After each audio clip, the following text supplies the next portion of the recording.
Into the abyss. Dark truths. Lurking below, the ocean stretched endlessly before them, a vast, unsettling void of darkness. Miles from any shore, the crew of the distant horizon stood in uneasy silence. The sea was unnaturally still, its surface smooth and reflective like a black mirror. Captain Marlowe had never seen it so calm, and that fact alone made his skin crawl.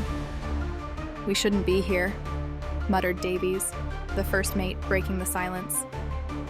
He stood at the ship's edge, staring down into the deep, his knuckles white as he gripped the railing. "This place, it feels wrong." Captain Marlowe couldn't deny it.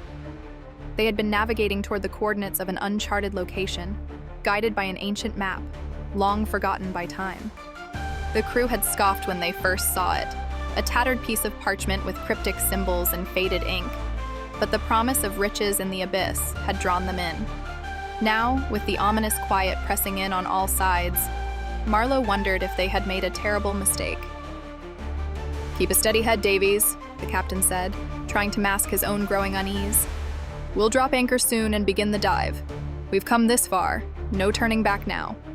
As the distant horizon sailed further from the cursed waters, the oppressive weight that had lingered on the crew's shoulders began to lift, if only slightly. Captain Marlowe stood at the helm, his eyes fixed on the horizon, though his mind was far from the safety of dry land. He couldn't forget the haunting eyes of the creature, the darkness that had swallowed Davies whole, and the terror that had gripped him in those final moments beneath the sea. The crew was unusually quiet, their faces pale with exhaustion and fear. They had survived, but the question gnawing at them all was simple. For how long? Late that night, as the ship sliced through the waves, a heavy fog rolled in. It wrapped around the vessel like a suffocating blanket, reducing visibility to almost nothing. The fog was thick, unnaturally so, and it carried with it a coldness that seeped into their bones. Marlowe had never felt such a chill on the open ocean, not even in the most northern waters. The fog was alive with a strange energy, and in its embrace, the world seemed to warp.